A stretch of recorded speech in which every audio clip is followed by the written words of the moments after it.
සෑම ආයිබෝවන් මම අදත් බලාපොරොත්තු වෙනවා විශේෂ කාටත් වැදගත් ලග්න 12ටම වැදගත් වෙන වීඩියෝ එකක් කරන්න.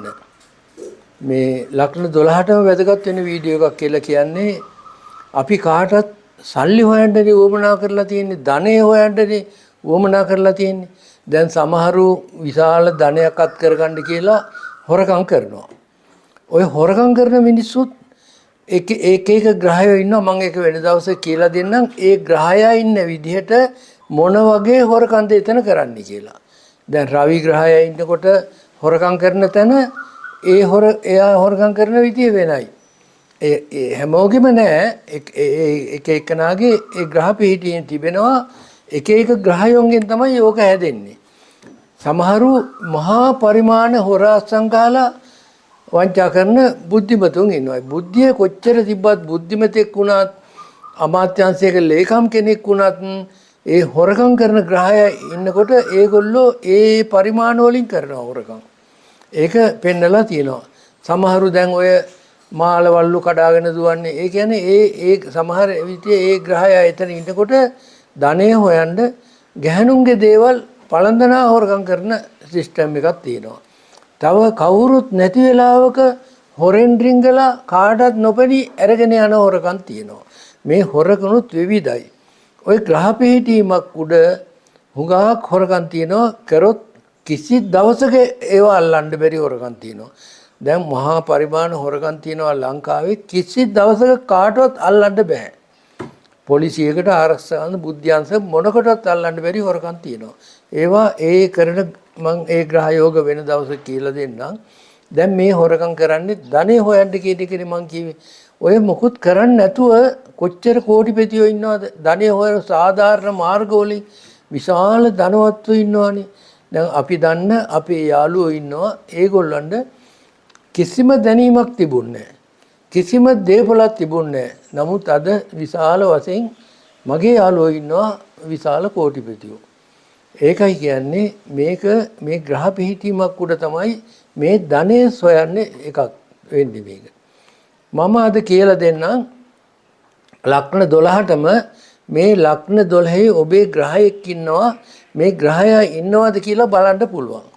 ඒ ග්‍රහයා හරි විදිහට ඒ ස්ථානගතව හිටියොත් ඔවුන්ට ධනෙ හොයා ගැනීමේ මාර්ගේ පෑදෙනවා. හැබැයි ඔය සෙනසුරු අපල වගේ දේවල් වලදී බාධා ඇති වෙනවා. බාධා ඇති වුණාට ඔහු ඒ මාර්ගේ යනවා.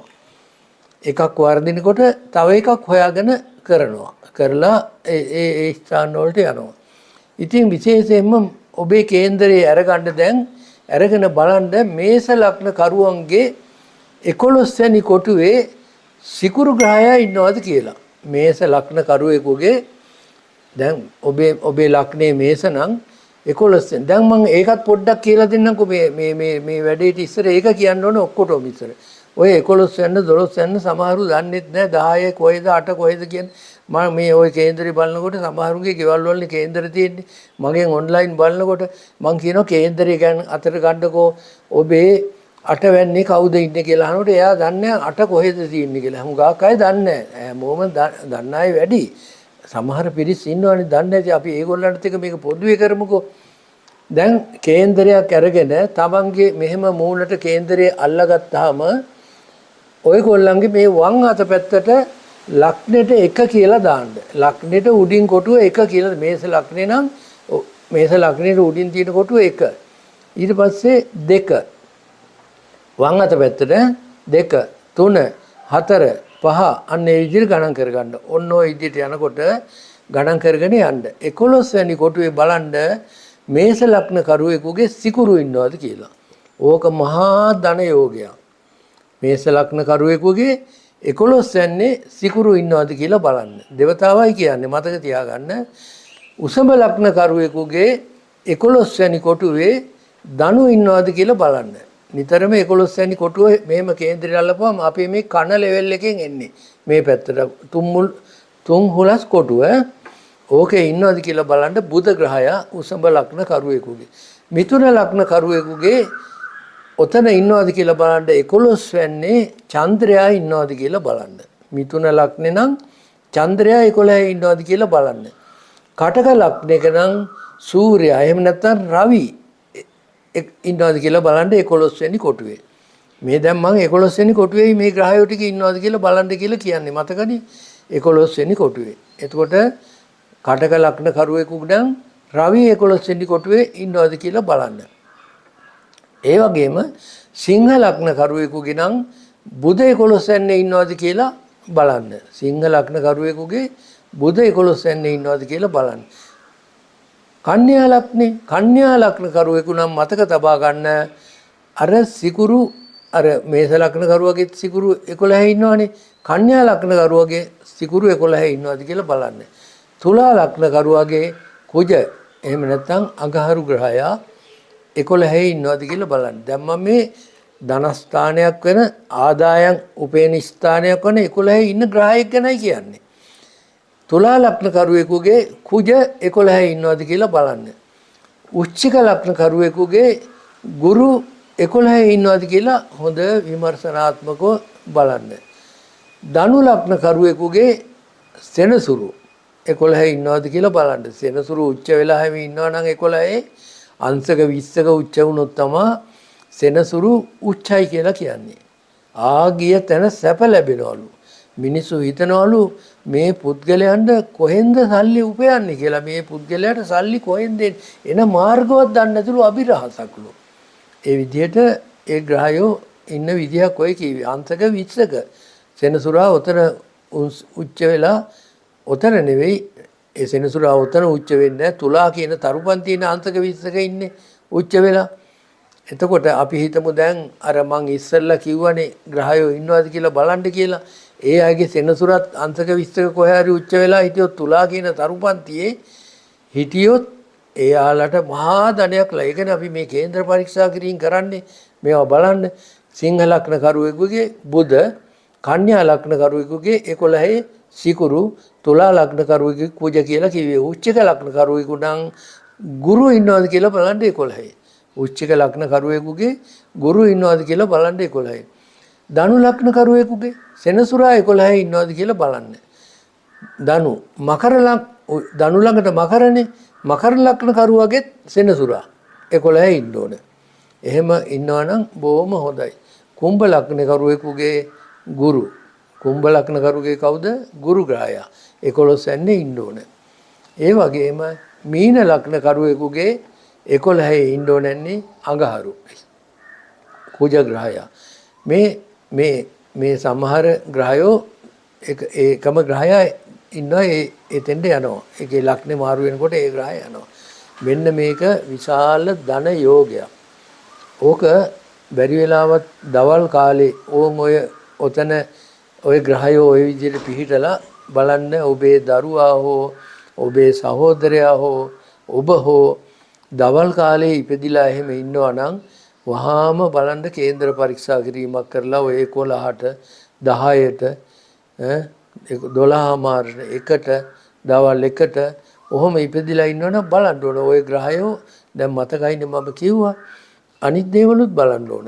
එතකොට ඒ රාෂ්ට්‍ර කපලයක් තියනවාද මට? මොකද්ද මගේ දසාව? අදාළ දසාව ඒ ග්‍රහයගේ දසාවේදී තමයි මේ මනුස්සයාට සල්ලි හම්බෙන්නේ. දැන් ඕන්න මේක බලලා කියයි කට්ටිය. ඉතින් දැන් ওই ලග්න පලාපල ඔයගොල්ලෝ අහලා ඇතිනේ. ඒ ලග්න පලාපලදී ඔයාලට මොකද්ද කියන්නේ?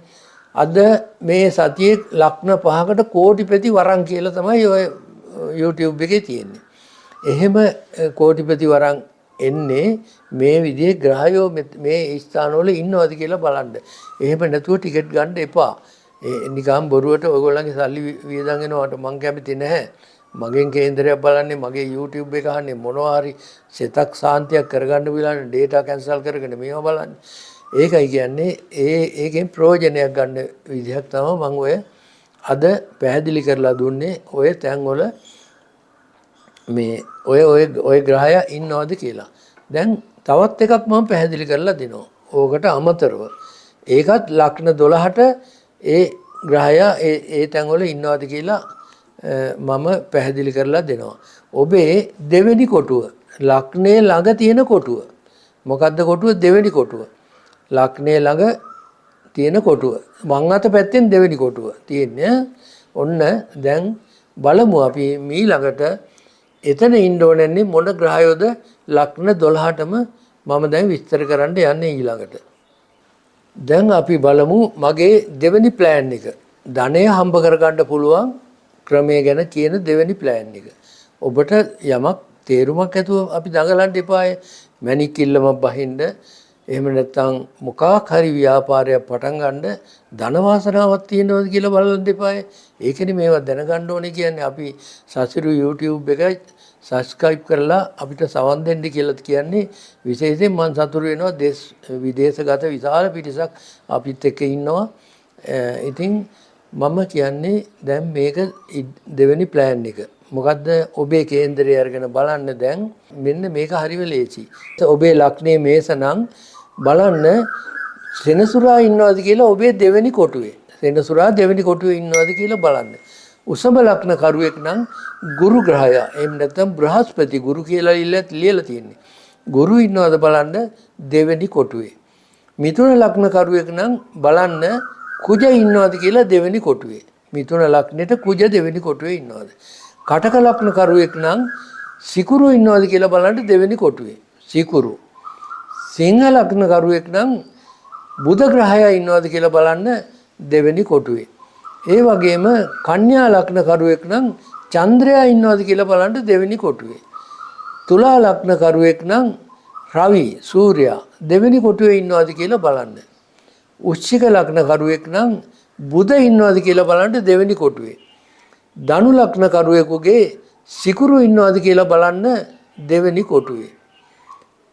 මකර ලග්න කරුවෙකුගේ කුජ ඉන්නවද කියලා බලන්න අංක 2 දෙවෙනි කොටුවේ. කුම්භ ලග්න කරුවෙකුගේ ගුරු ඉන්නවද කියලා බලන්න දෙවෙනි කොටුවේ. මීන ලග්න කරුවෙකුගේ සෙනසුරා ඉන්නවද කියලා බලන්න දෙවෙනි කොටුවේ.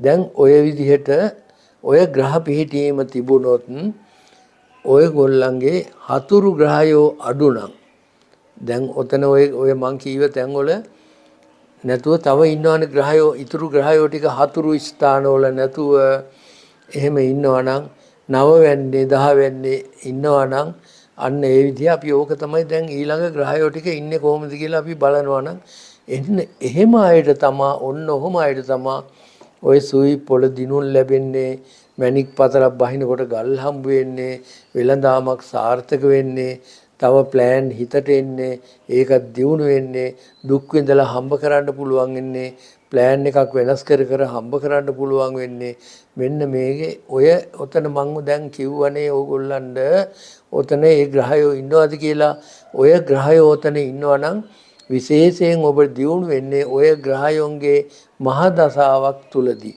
ඔය ග්‍රහයන්ගේ අතුරු දසාවක් ලැබුවාම නිකාම ග්‍රහය හිටියටත් බෑ. ඒ ග්‍රහයට අයිති මහ දසාවක් තියෙනවා. ඒ ග්‍රහයට අයිති අතුරු දසාවක් තියෙනවා. අන්න ඒ අතුරු දසාවල ඒ මහ දසාවල ඔය ග්‍රහයෝ හරියට සෙට් වුණොත් ඒ අයට ගොඩාක් ඉදිරියට යන්න පුළුවන්, දියුණු වෙන්න පුළුවන්. ඉතින් ඔබට පුළුවන් තව මට කීප දෙනෙක්ම තව පොඩි දෙයක් ගැන කියන්න ඕන මම මේ ධර්ම කර්මාධිපති යෝගයෙන් මොකද්ද කෙරෙන්නේ කියලා ඇහුවා. ওই ධර්ම කර්මාධිපති යෝගය මම ගියපාර විස්තර කරුවානේ. ඕකෙන් කරන්නේ ඔහුට බාධා නැති වෙනවා. ඔහුගේ මේ දරුණු අපල තියෙන ඒවා දුරු වෙනවා. ওই යෝගයේ තියෙනවා නම් ඔහු ඊටාම ධාර්මිෂ්ඨ ප්‍රතිපත්ති තියෙන්නේ. ගමේ ගිහිල්ලා ඇහුවොත් එයාගේ නම කියලා අනේ හොඳ මිනිස්සෙක් කියලා කියනවා. බලන්න ඒකම ලොකු දෙයක්නේ. හොඳ මිනිස්සෙක් කියලා ප්‍රසිද්ධ වෙනවා එයා. ඒ විතරක් නෙවෙයි සමාජයේ ප්‍රභූ කියලා ඉන්නවා නිකන් උසස් තලයක ඉන්න මිනිස්සු කොටසක් ඉන්නවනේ. කොයි සමාජයේ වුණත් අන්න ඒ අයත් එක්ක උරෙන් උර ගැටිලා ජීවත් වෙන්න පුළුවන් වාසනාවකට නිකම්ම තල්ලු වෙලා යනවා. නිකම්ම තල්ලු වෙලා යනවා. අන්න ඒ වගේ දේවල් ගොඩාක් තියෙන යෝගයක් තමයි ධර්ම කර්මාධිපති යෝගය. ඒ වගේම බුද්ධිය හොඳට පිහිටනවා. ඕක හුඟක් වාසනාවන්ත. එහෙම නැතුව ධර්ම කර්මාධිපති යෝගය තියෙනවා කියලා මහාන වෙන්න යන්නේ නැහැ. එහෙම එකක් නැහැ. දැන් ওই 4 කේන්දරي පාළු වුණා මහාන වේ කරන්න කියන්නේ. එහෙම කියන්නේ ගමේ පස්සලේ ආම්දුරුවරු තමයි ඉස්සර කේන්දරේ බැලුවේ. එතකොට කෙනෙක්ගේ හතර කේන්ද්‍රය පාළු වෙලා තියෙනකොට හාමුදුරුවෝ දන්නා මේ කොල්ලා හොඳ වැඩකාරී. කියනවා මේ ළමයාගේ හතර කේන්ද්‍රී ග්‍රහයෝ නැහැ තියාගන්න එපා විජහාට පන්සලට ගෙනල්ලා මහාන කරන්න අමු කාලකන්ණියෙක් වෙනවා ඕගොල්ලන්ට හොඳ නැහැ කියලා කියනවා. ඒ කියන්නේ ළමයා පන්සලට ගන්න. අරගෙන මහාන කරපුවාම පන්සල දියුණු වෙනවා. ඒ තරම් ඒක ලොකු වාසනාවක් හතර කේන්ද්‍රී පාළු වීම. ඒකත් ඉතින් බලන්න ඕනේ ග්‍රහයෝ ඉන්නේ කොහොමද කියලා. හතර කේන්ද්‍රී පාළු වෙලා මං කියන ওই ග්‍රහයෝ දෙන්න හැම හිටියොත් ওই තැන්වල ඉතින් ආයේ බලන්න එපා. වැඩේ හරියට හරි. ඉතින් මේ කරුණු ටික අවබෝධ කරගෙන ඔබට අද යමක් ඔබේ කේන්දරේ බලලා ඉගෙන ගන්න පුළුවන් වුණා කියලා මම විශ්වාස කරනවා. එයින් ප්‍රයෝජන අරගන්න ඔබට මම ආරාධනා කරනවා අපේ channel එක subscribe කරලා අපට ලොකු සහයෝගයක් දක්වන්න කියලා. ඉතින් දේශ විදේශ අපේ ප්‍රේක්ෂකයෝ විශාල ප්‍රමාණයක් මේ channel එක නරඹනවා. ඒ සියලු දෙනාටම ගොඩාක් ස්තුතියි. ඔබ සෑම දෙනාගෙන් මම සමුගන්නවා.